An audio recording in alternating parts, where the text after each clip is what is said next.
Evet, bu parça bizden Tahir abim. Baran Film Tayin Kobarcı'ya gitsin ve bütün misafirlerimize.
Bey'den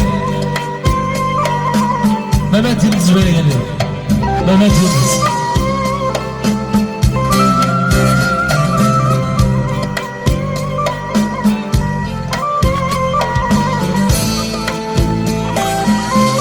Vazni zalim dünyaya düzelemem bu belaya.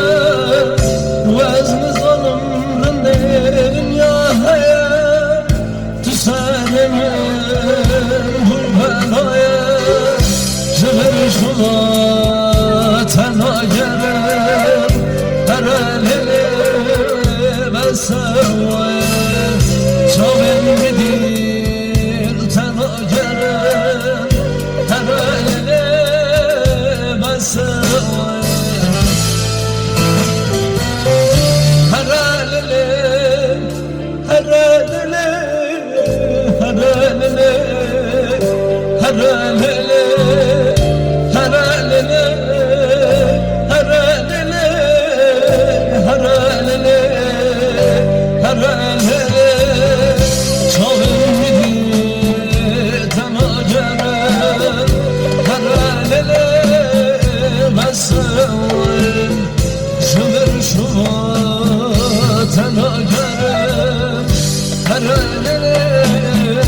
Ben sevim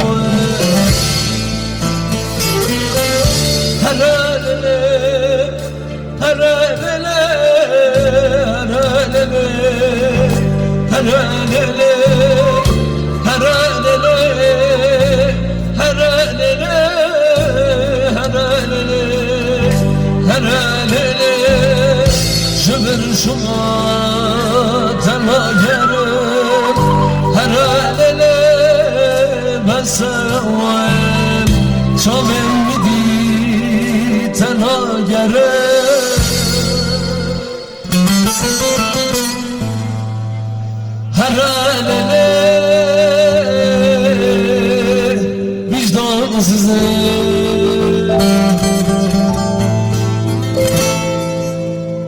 Tahir dayım ve Mehmet Yıldız Bey'e geldi bizden.